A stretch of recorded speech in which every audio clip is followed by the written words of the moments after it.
15, 20 minutes after. All right, we're live. Hey, everyone, Dr. Kennard here with Tobin Templeman and Dr. Tom Stone, Monkey Lab 1.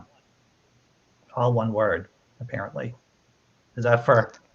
that's the Twitter thing that I was talking about yesterday. No, right. Right on. Yeah, I actually did finish watching that video about the heat pumps yesterday.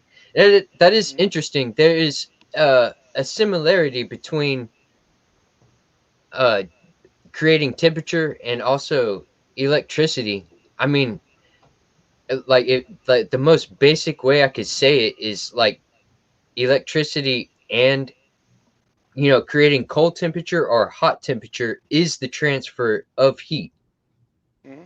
It's moving heat and making a circular way for it to work. But that was interesting. Yeah, and heat pumps work on the same principle as air conditioners, except Yeah. they are more flexible.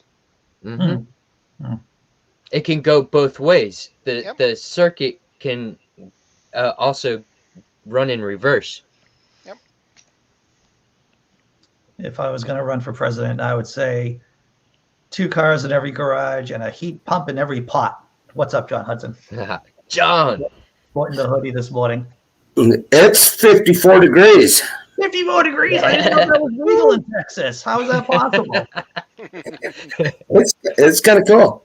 I get to be a grandpa tomorrow. Oh, hey, congratulations on that, sir. They're, Congratulations. they're, uh, she went to the doctor yesterday, and they're estimating the baby to be over 10 pounds. 10 pounds. Wow. That's a Texas sized baby. So, yeah, tomorrow they're going to induce her if she doesn't go into labor today. Now, this So, isn't her first baby.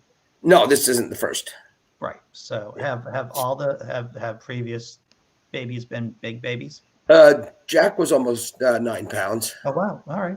Yeah. My, Yeah. my mother, who was only 5 foot, her smallest kid was 9 pounds. My younger brother was almost 13 pounds. Holy crap. Yeah, we make big babies. My ex-wife, very small people from the Highlands of Scotland. You know, they like hill people basically. So both of my kids are. My daughter was really disappointed that she was like, "This is it, 5'2". This is it. This is me." It's like maybe 5'3". Maybe but more than less, and she might weigh 100 pounds. She is both lithe and small. Yeah, yesterday just because of all the controversy about Dave Chappelle, and I haven't watched him since he left Comedy Central, but Yeah, I went and revisited his comedy. yeah. The fucking he's brilliant. He is really super talented dude, and I can say two things at once. I can hold two ideas in my brain at once. One is like I can say that I like a person's art, right, or I can appreciate the artistic merits of what they're doing, while I may disagree with the content of what they're saying. So you look at like I don't agree everything that comes out of Bill Burr's mouth, for an example, right? Yeah, But Bill Burr is fucking brilliant. I mean, he's really good at the art. I may not agree with everything that Dave Chappelle says, but Dave Chappelle is really good at the art. Yeah, I've kind of liked the no holds barred comedy. yeah, South Park.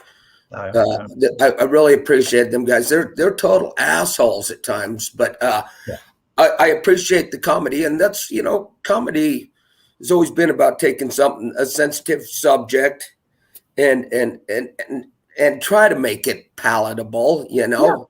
Right. Well, I mean, the most important. I mean, you know, in in terms of like a visual art, right? I I guess the most important thing is it pretty or does it work, right? In terms of stand-up comedy, there are different elements to it, and there's nothing worse than hearing someone who does comedy talk about comedy, and I know that, and I know people's eyes are glazing over right now over it, but are people laughing?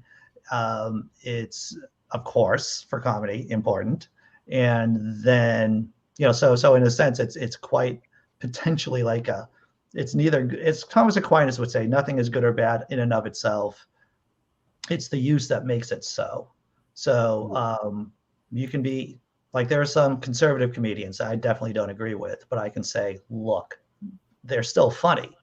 They might be evil as fuck, but they're still funny, you know.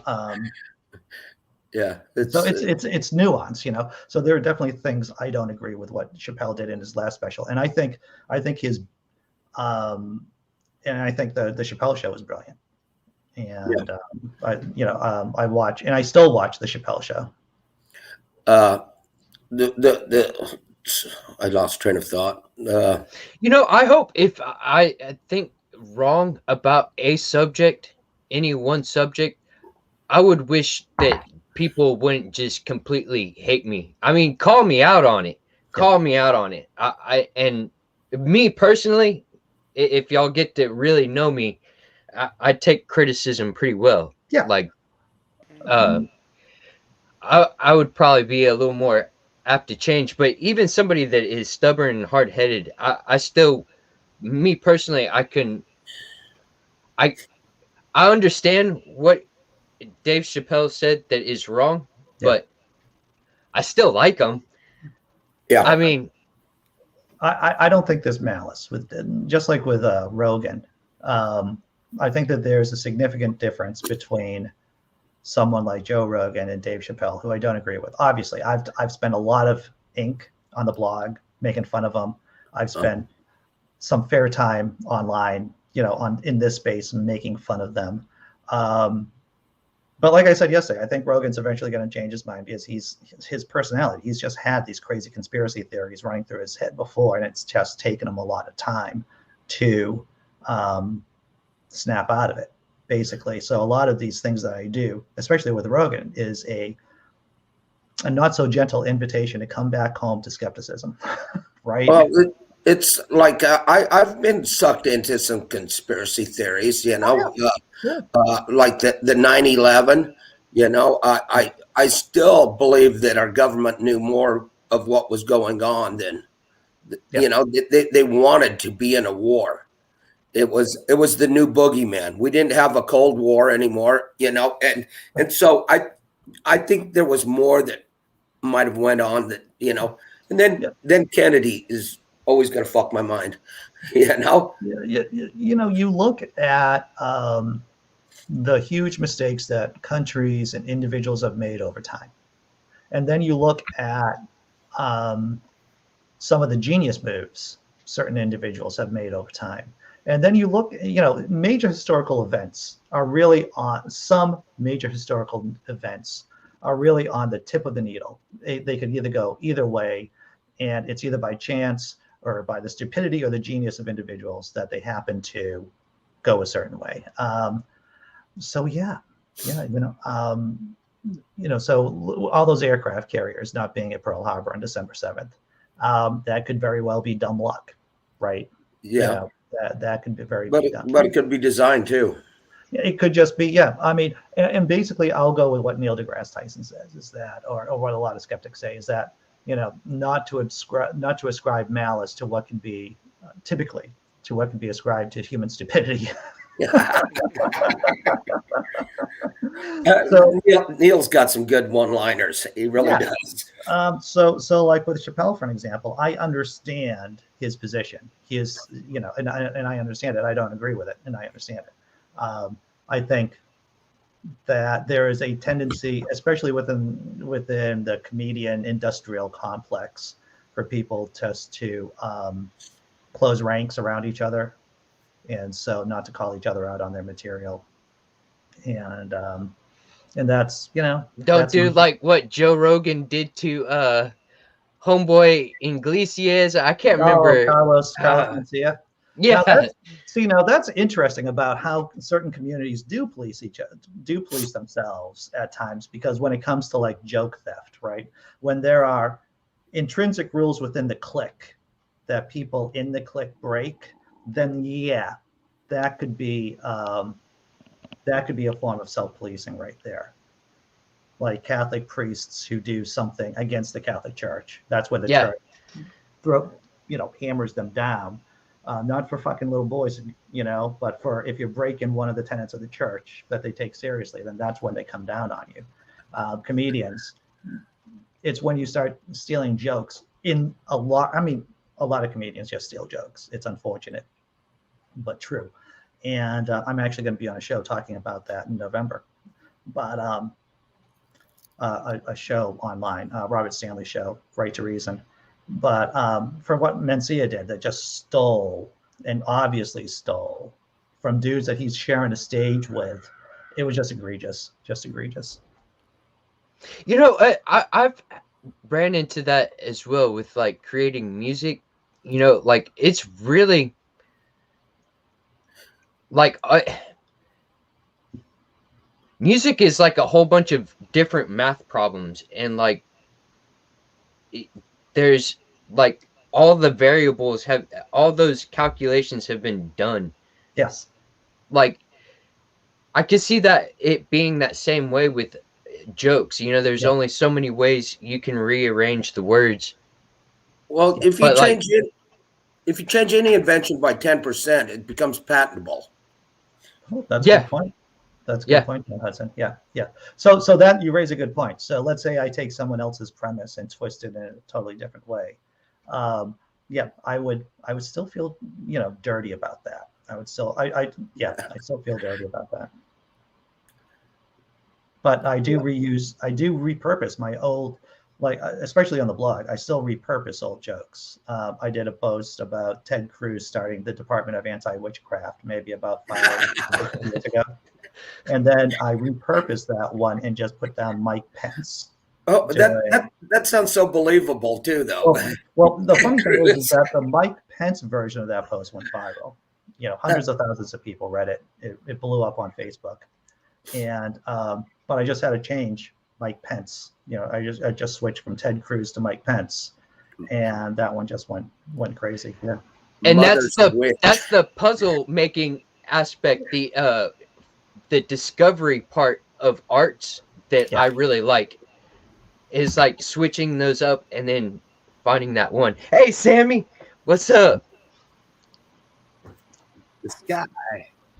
Oh, dude, yeah. I gotta ask you, how you boys doing? Dicked by the dangling dong of destiny, Andy. Dicked by the dangling dong. Yeah. And here I thought I was going to be laying in the loving labias of life. But no. We got sent home. I can't even remember the fucking reason now. It's been a long 2 days, Andy. I'm sure. So we left at 1 a.m. this morning to return for 7 a.m. For surgery. They said he could have stayed the night, but we had arrived in an emergency situation with a small baby as well. So we were in no state to stay at the hospital. So we come home, dragged them all up to the hospital for 7 a.m. this morning to be sent home again. To get a notification from the New South Wales government that Harrison, that's my 5-year-old who's having the surgery, is a close contact. Needs to have 3 negative tests over a 14-day period and needs to isolate. And obviously his carers need to isolate.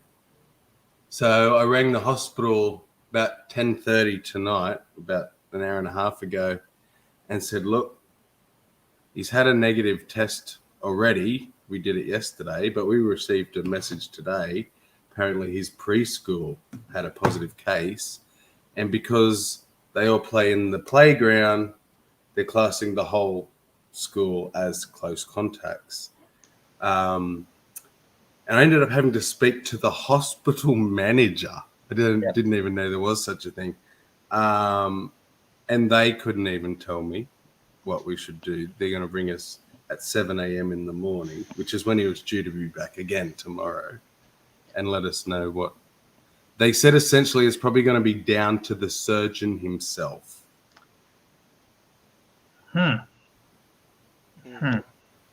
So, dude, that just fucking sucks. I'm trying to figure out something to say something insightful, something comforting. And I'm just going to say it fucking sucks.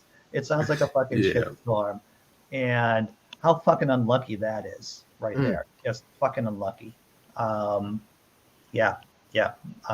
Dude.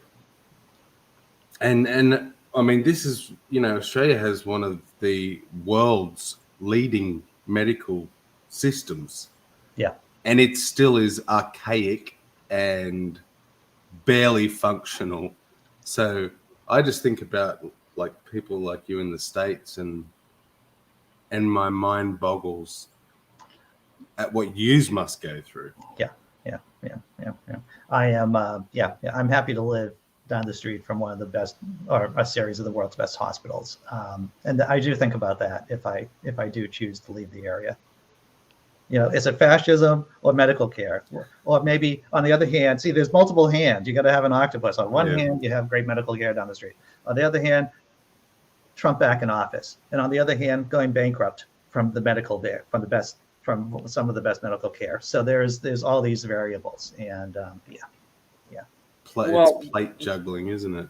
The States has great health care if you can afford it. It is the world's best health care if you can afford it.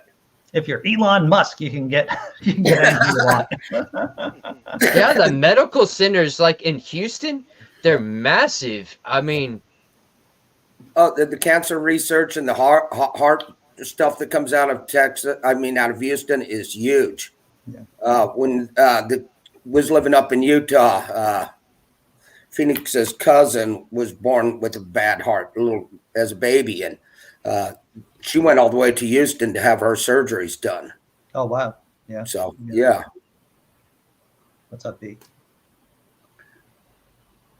Yeah, well, I mean, that's just the bizarre bipolar nature of the States. You are literally the best at so much. You lead the world in technology, armed forces, medicine, everything, yet you won't give it to your citizens. Why would you do that for, Sammy? I know, right? That's just crazy. The key word there is give. Yeah. That America is stingy. It's a fucking stingy country. It is. When it comes down to it, and it's the money that's running it all. And it's like there's this extreme polarization. It's like they seem to think there's two options: give, and they'll get nothing out of it, or extort, and there's nothing in between. It's like, we'll extort you, or we have to give it to you. But you can't, have a happy compromise where everyone wins. Wants to say that's probably part of that is due to evangelical Christianity, and the punishment culture that we have here in the States. That if you can't afford it, then that means you must suck. Yeah, you deserve it. There's some reasons why you deserve it. Why didn't you have a billionaire dad? You must be a druggie or some dude, just living under a bridge. Yeah, you're just a man in the van by the river. That's all. Yeah.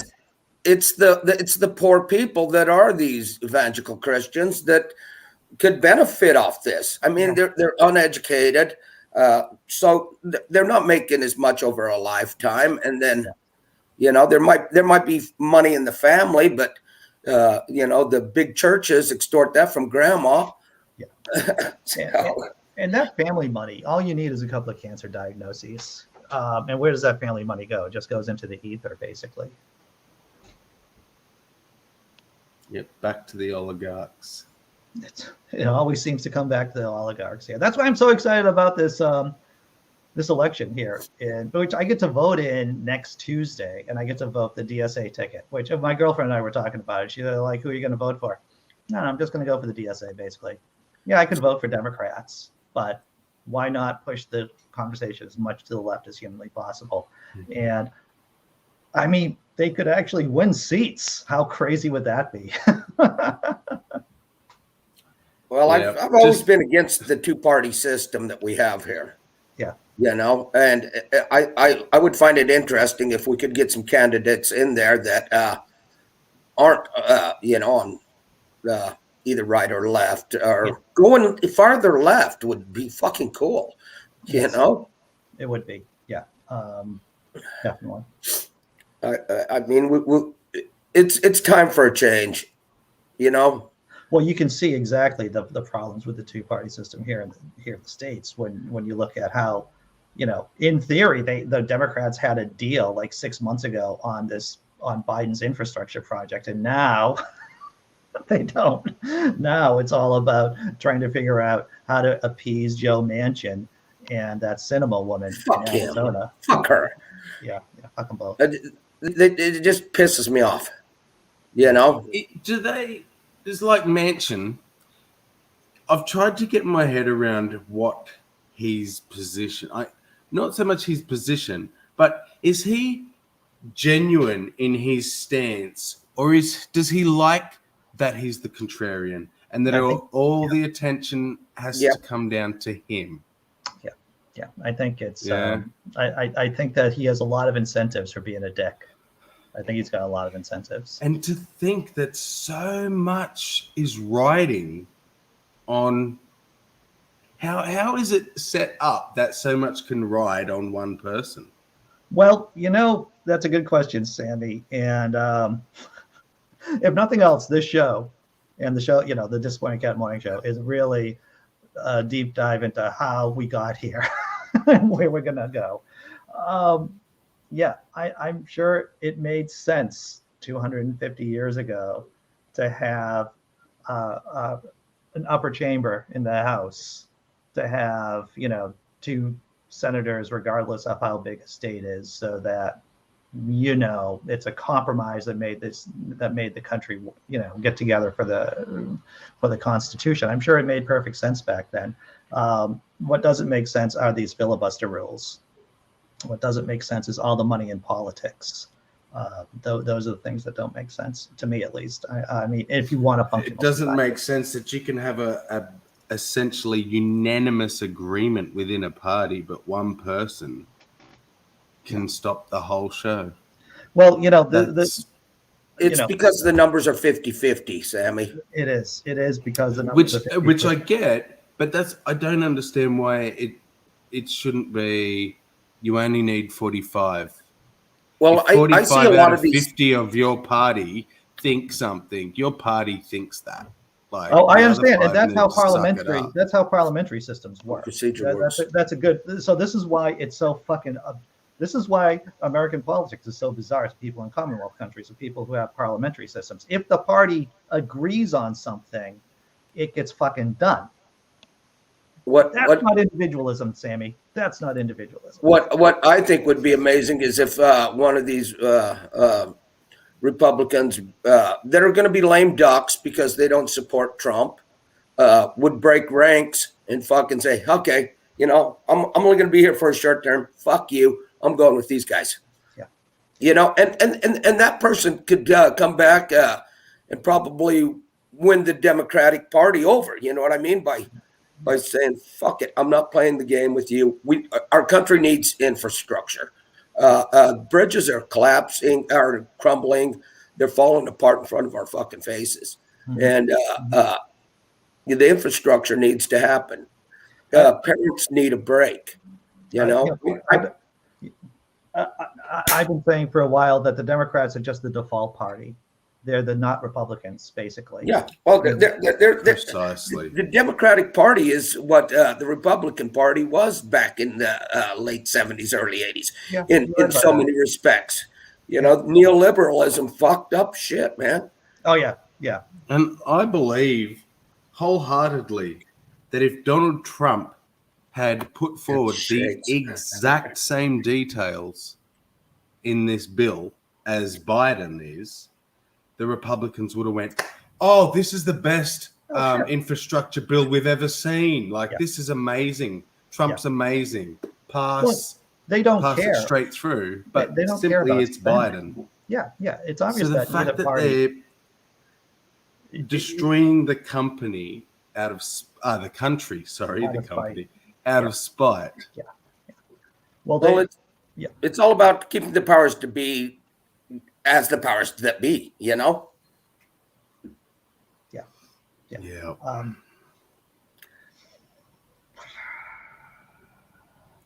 It's I'm just gonna go slip my wrist now. I'll see you guys No, later. stay with us, John. Put Stay a with bullet us. in my head.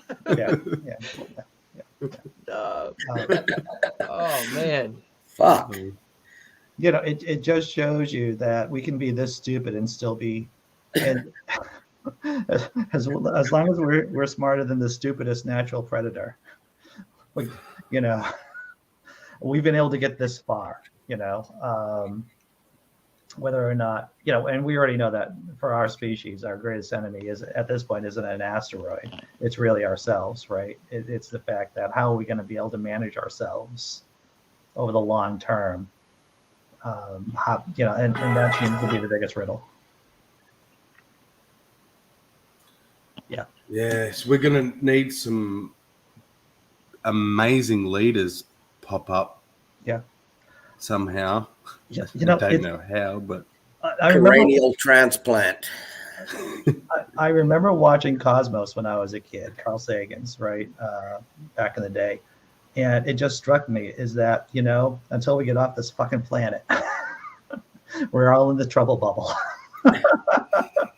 Because how long is it going to be before someone does something really stupid, right? And throws the whole system off. It's really just trying to get fast and light travel, or at least some kind of realistic deep space travel. That was one of my main takeaways from, besides a bunch of other things, but that was probably my main takeaway from watching Cosmos when I was a kid. Sorry. So, speaking about, making stupid mistakes and throwing everything off kilter, a report come out recently that has stated that China essentially have put out an official statement that not that they will, but they will be capable of invading Taiwan by 2027. They'll be in a military position. If they so chose, they could do it, which I think is their way of saying you've basically got till then to pull yourself into line, Taiwan. It's an interesting topic that I could talk about quite a bit. It is interesting. Taiwan has about, I think, 26 million people. So it isn't just like two people on that. It's a thriving economy. I believe most of our semiconductors come from Taiwan. And you can argue that's one of the main reasons why the Chinese don't invade is because, what's going to happen to the semiconductor industry. I know that sounds crazy. A lot of, and I think we've talked about this before, is that the U.S. military has done war games in that area, and every single war game we lose against China pretty quickly because China happens to be right there. We are 6,000, I think, approximately 1,000 miles away. And China, once again, it's there's been a lot of ink talking about China being a superpower and being on the ascendancy, but it's not. It's when you think about growth curves, it isn't growing as fast, and in relation to other powers, it's actually decreasing, right? In terms of the alliances that are building up against it: China, Philippines, India, Australia, the States, Britain. So it realizes that its power in relation to the alliance forming against it is getting smaller. And so if it doesn't make a grab, it's never going to make a grab, right? It's either it's got a window. It's and there are many instances in history that powers, different nations realize that they are losing strength against their neighbors, and they throw the dice. They throw the dice and say, we're going to make the grab for it now while we can. So that's a real concern. That's a real concern. I mean, chances are you take your shirt off and look at your tag, it's going to say made in China. Yeah. And if it doesn't, it'll say made in Taiwan. Yeah. Well, what's interesting about China too is about the economy. See, I know things. I just don't talk about on this channel because I don't get a lot of chance to. But the thing is, a fair amount of manufacturing has left China and gone to places like Bangladesh. So a lot of clothes, a lot of textiles are in Bangladesh, Vietnam, a lot of the other southeastern Asian countries, because China's economy is maturing, wages are going higher, people are expecting more from companies, and there are also some companies who understand in China that, hey, you need to have some kind of rule of law, right? One of the reasons why Western powers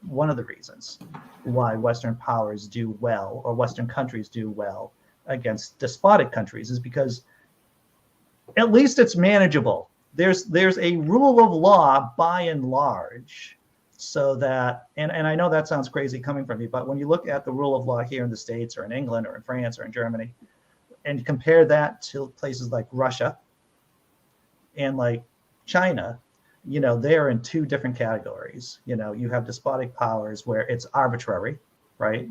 Where the Chinese Communist Party can basically say, what we decide is what is law, and there isn't anything you can do about it. And that's happened a couple of times in terms of businesses in China, and especially in Russia. It's like Putin can just snap his fingers and the laws change instantly. Here in Western or in countries like Australia, like the list I just gave, Canada, there's the rule of law more or less, or at least better than those countries. So a lot of companies, they saw China rising in the last 30 or 40 years, got on the bandwagon, and now they're saying, well, maybe the deal's not as good as it was back then, and they're leaving. Yeah.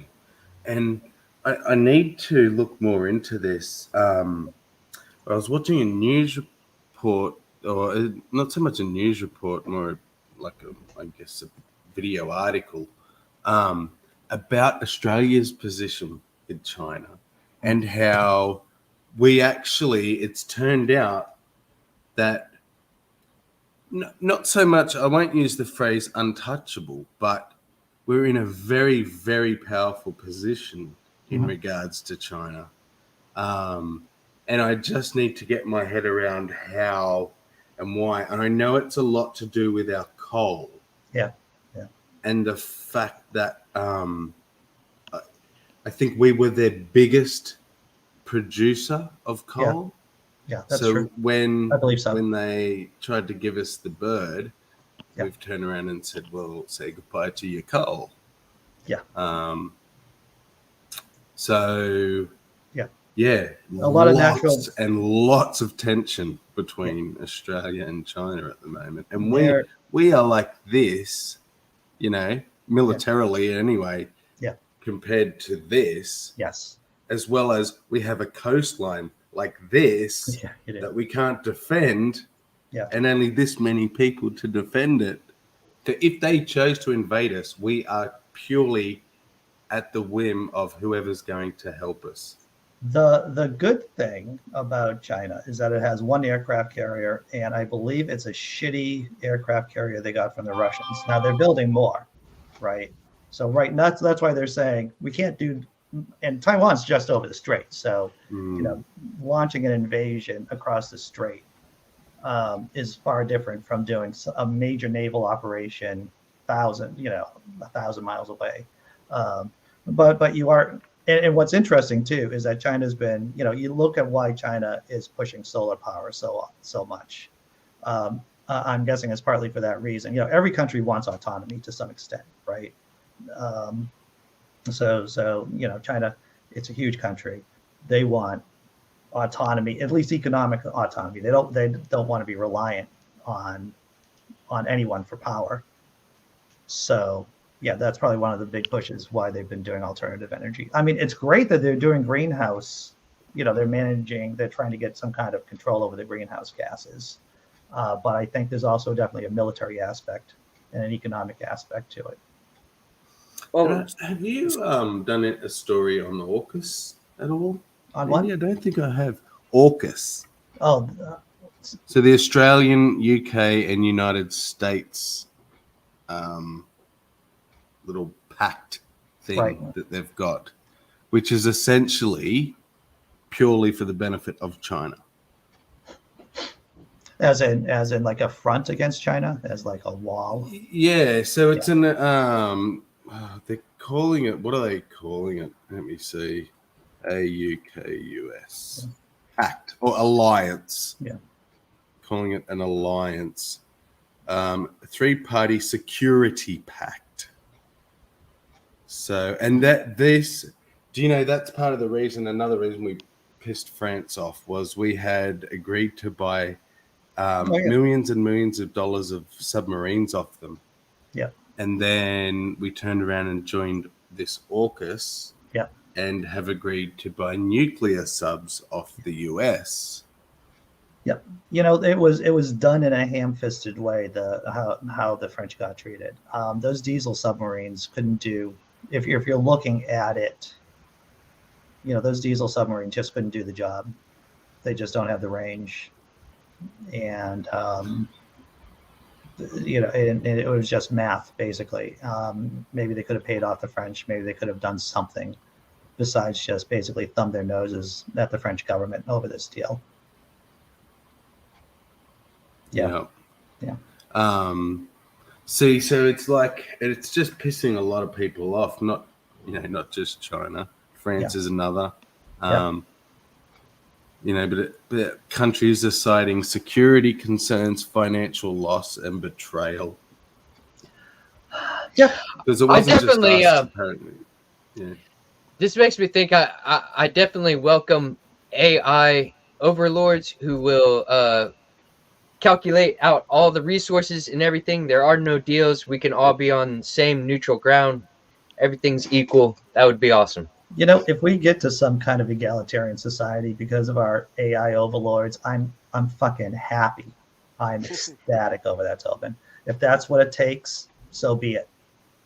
You know, and I'm happy for him to test, you know, artificial bodies and things with me. Stick my mind in a robot any day. Yeah, I'm with you. I would like. I think if I was hyper intelligent AI, the first thing I would do is try to make all the monkeys smarter, right? If I could do some kind of gene therapy through the air to make the stupid people less stupid, you know, just like weave in a couple of genes, I think there would be the death of the right wing right there. It would be the death. I think in absolutely futurism speak, I think they call that uplifting. So when you involve yourself in the evolution of a creature and you speed it up or give it more intelligence or hands, for example, so that symbiotic relationship. Well, that's two things like living together, but uplifting is just taking over the evolution of something. So, which we do already. We've done with fruits and corn and things like that for centuries. But it's important to point out that when we talk about evolution, is that it's a basically, it doesn't, you know, and it's common for people to think that evolution. It's like Pokemon evolution, right? Is that things will always get bigger, stronger, and smarter. But that's not necessarily true. You know, I mean, when we do artificial selection on animals and plants, then we guide it definitely. But evolution itself is blind.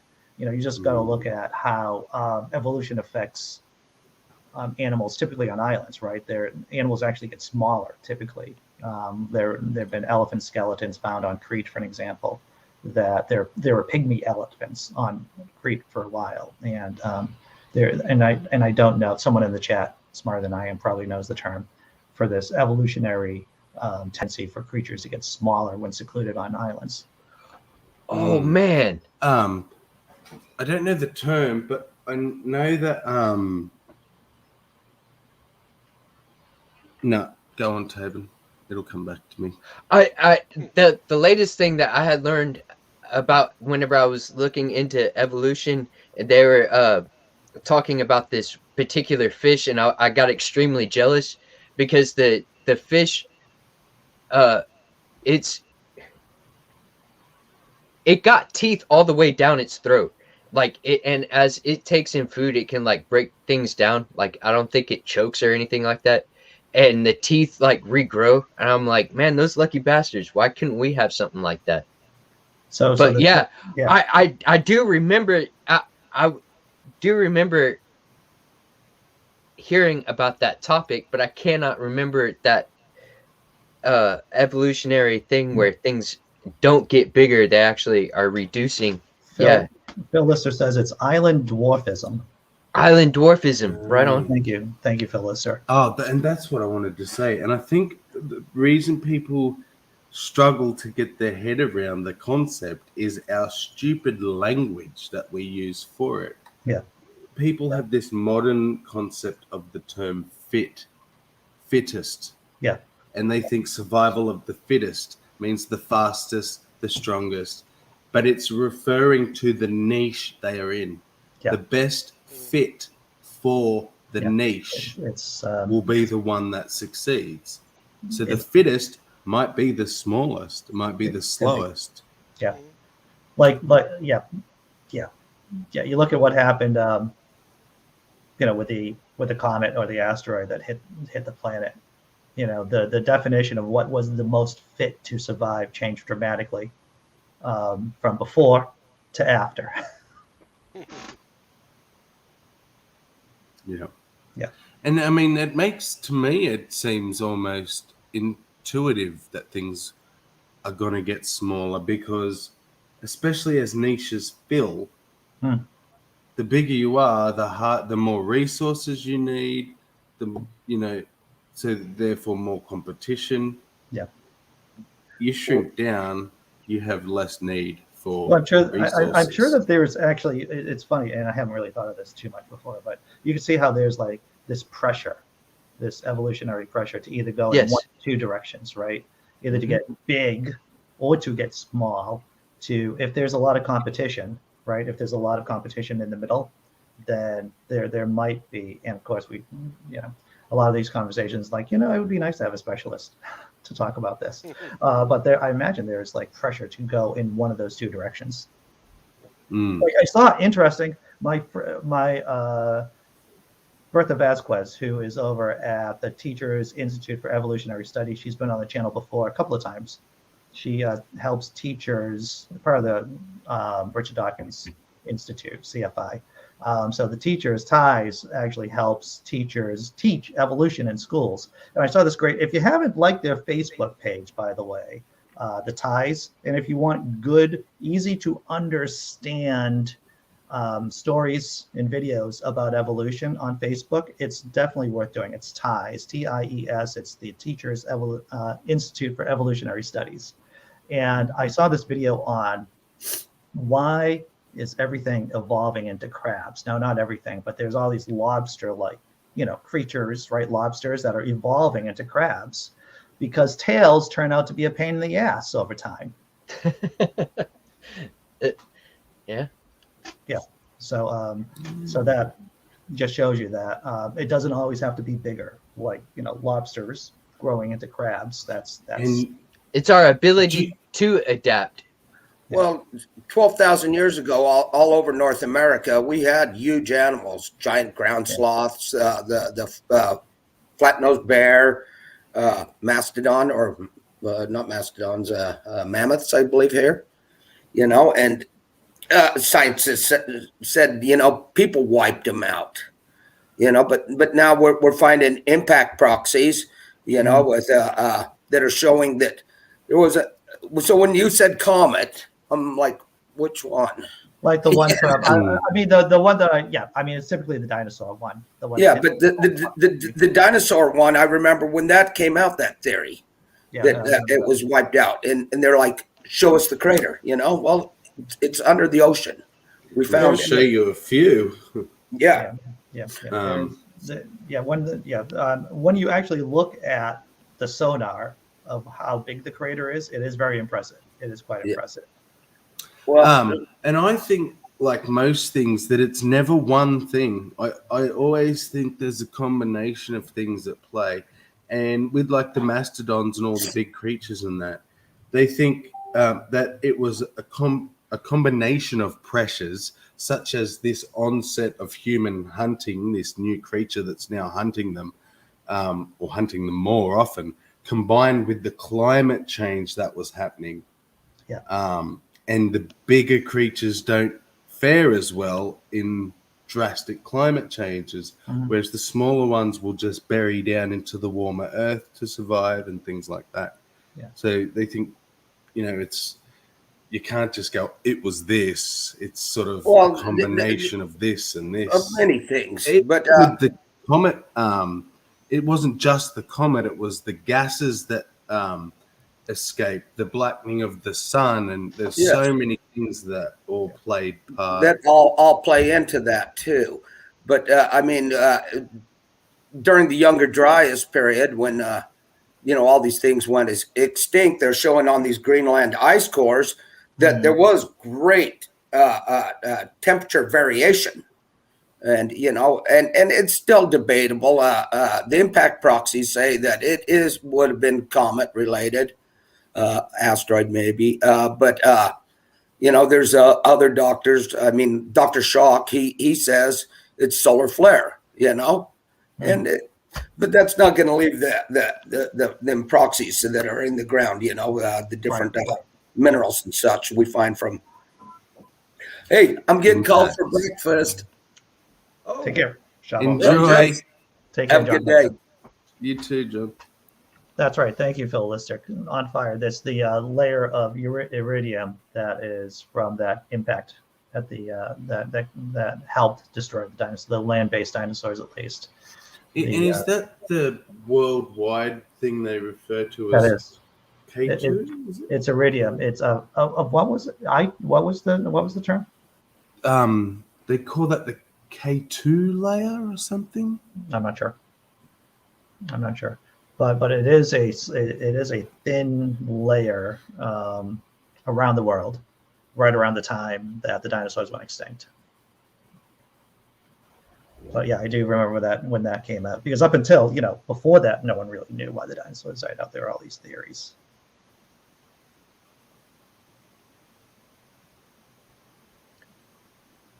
Right on. Oh, the KPG boundary. So is that the which is layer? Also known as the iridium anomaly. The iridium, right. Yeah. In a layer of rock strata at the Cretaceous Paleogene boundary. Yeah. So KPG. And KT. KT. It's KT layer. All right. Thin dark line found in layers of sediment around the world, evidence that something devastated happening to the planet 65 million years ago. This line is known as the KT boundary. So the KT boundary is the point in between the Cretaceous and Tertiary periods. So is that... I mean, it's come up when I've searched iridium anomaly, so I guess it is the same thing. I would think so. If it's I always knew it as the KT layer. Sure. I think I've heard both terms, but I'm not sure. I know that the iridium thing is what rattled around in my head when Phil mentioned it in the chat. Which is that the impact and the heat that caused a release of radioactive substance. Is that what iridium is? Because isn't it wasn't it radioactive? I'm not sure. I'm not sure, to tell you the truth. I would have to know something about iridium. Be nice to have a specialist. I do not play one on TV. All right, so here it is. Iridium is a chemical elephant. Chemical elephant. Iridium is a chemical element. I'm going to try it again. Iridium is a chemical element with the symbol IR with an atomic number 77. It is very hard, brittle, transition metal of the platinum group. It is considered to be the second densest naturally occurring metal after osmium. And let's see, I'm trying to get to the nuts and bolts here. It was discovered in 1803.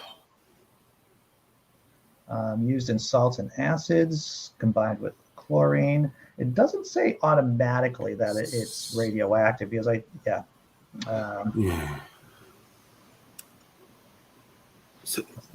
But think about that. Like, just the forces involved in making a global layer of the second hardest metal. That's a big... That's a big explosion. Yeah.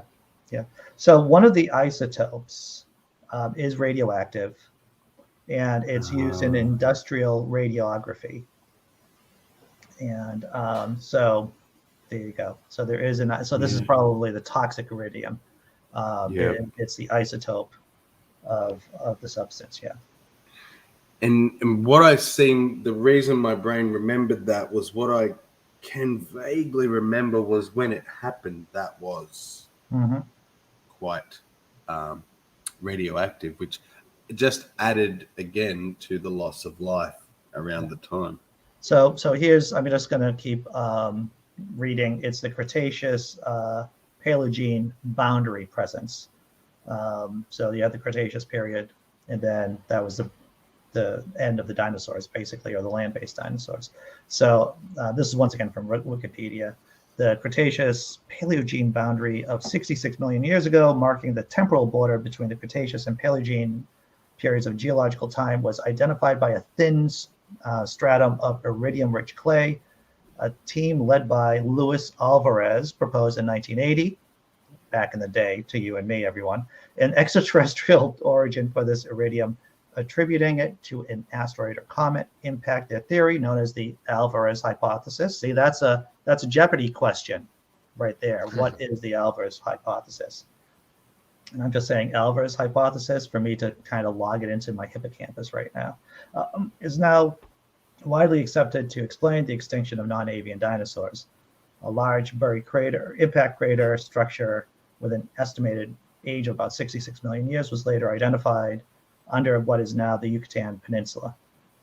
Dewey M. McLean and others argue that the iridium may have been of volcanic origin instead. I don't think that's scientific consensus. Yeah. So there you go. One, if it was multiple layers or layers at different levels, I would understand volcanic. One layer that exists at the same depth globally is pretty damn telling. And to all the creationists that aren't watching your after show, no. See that? To break it down, we noticed that around 66 million years ago, we've got a big crater that something hit the Earth. Yep. Around 66 million years ago, all the dinosaur fossils stopped. And around 66 million years ago, this layer of something was laid down. Yeah. You can't argue with those three things. You can say whatever you want around those things, but those three things happened. And there's only so many ways you can interpret that. Yeah. True enough, Sammy. Honestly. Anyway. As a point of order, you can argue anything if you're motivated enough. And you or don't dishonest care about, enough. You don't care about facts.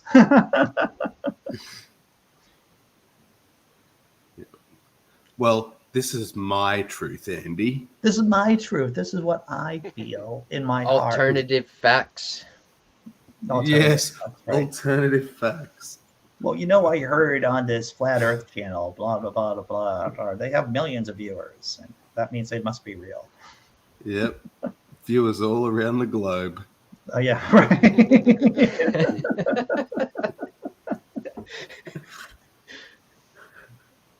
Yeah. That's awesome. So yes, there's nothing like a bit of science at 1:30 in the morning. Surprised I'm keeping up, to be honest.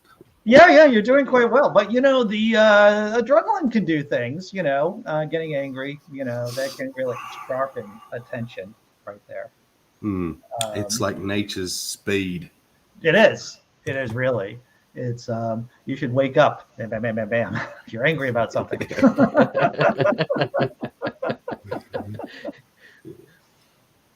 Yeah. As if you weren't annoyed enough, everything is going to stand out 100 times more. I will tell you you're something. Even more annoyed. I realized I have, and I've said this before, I feel like part of my anxiety and anger have been creating a wall for me when I've been going outside and interacting with people. So I specifically went to a restaurant since I got my booster shot recently. I specifically went to a restaurant I haven't been at for 2 years, one of my favorite ones. And I sat down with a girlfriend and had like a proper dinner. There weren't many people in the restaurant since it was Wednesday. It was rainy. It was crappy outside, but I was still able to go outside and had a very lovely time. And this is part of my desensitization project, everyone. This is it. Me reintegrating into society, at least not well, but at least as well as what I was like before the pandemic. That's what my very humble goal is. Which I'm on the back foot a little bit at the minute because we just opened up, as you know. Oh yeah, yeah. And I was terrified. And then I think we're not a week in, or maybe a week in, and I'm getting a message. My small child is a close contact. My son's high school is now closed down. Yeah. My younger son's preschool is closed down. We haven't been open a week. Yeah. Or maybe a week. Yeah. And take care, Phil. Yeah, dude. Yeah, you still so go. I'm like back to hermit mode. Screw you guys. Yes. I can definitely understand your, and it sucks, dude. It sucks that, especially when there is obviously a surgery that needs to be done, right? That you're getting screwed by COVID. Apparently, what I said, how are you sending us home with my son with a wound in his face? Yeah. And they said, look, it's pretty bad, so it's not going to close up to begin with. Oh no, it's and not. Can you believe that no one laid a single hand on my son? What? So no antibacterial wash, nothing. That doesn't sound right. And we were in the hospital for an entire day and night, but no one did anything. And then sent us home, and he'd yawn, and his mouth was like, you see in horror movies where the mouth keeps going into the face. Oh yeah, dude. Yeah. And it's like, okay, overnight, it's only 6 hours, righto, he'll be asleep anyway. Get back the next day, go home again. Now it's like, it's up to the surgeon. I don't. My son has a hole in his fucking face. Can someone? I don't want to sound like that guy, but is there a way to get him to another state? Would you be able to get, I would do whatever. I think we're pretty much the most open state at the moment. No. Well, that's double fucked then. Like if you can't get it there, then yeah.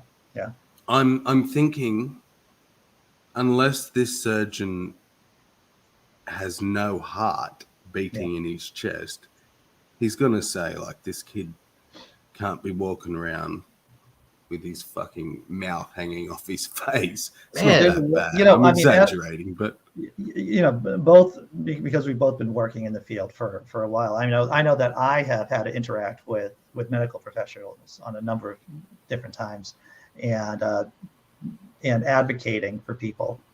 Making a lot of phone calls and gently pushing has helped. And it's funny. While nurses are some of the most amazing human beings on this planet, they truly are. I don't think I have respect for many more professions than I do nursing. Yeah. The doctors, for what they do, seem to be some of the least caring human beings I've ever had to interact with. Yeah. Whether it's just part of the job and that industry that you don't be emotionally involved or whatever, but there's not being emotionally involved, and then there's just being cold. Yes. And they tend to mostly be cold. And it really is. There are once again on Freakonomics, I like to refer to this story in the original Freakonomics book, is that doctors, even if they're shit, are less likely to get sued if they're likable, if their people like them, if their patients like them. There's a far less chance of getting sued. So there's actually incentive for doctors to be nice and to be personable. But yeah. On that, happy note, Sammy, my heart goes out to you and your kid. Hopefully when we talk tomorrow, things will be better, brother. Yeah. No, thank you. Yeah, dude. Yeah. I'm going to close up shop because it's that time and I got to get to work. Hey, Shamala Shamala. Take care, everyone. Shamala. Grant, somewhere there. Somewhere in Stone Low, Monkey Lab 1. That still exists. Okay. Right, I'm going to hit the end broadcast, and it's doing something weird, and I'm going to try to hit it again and see what happens. All right. Now.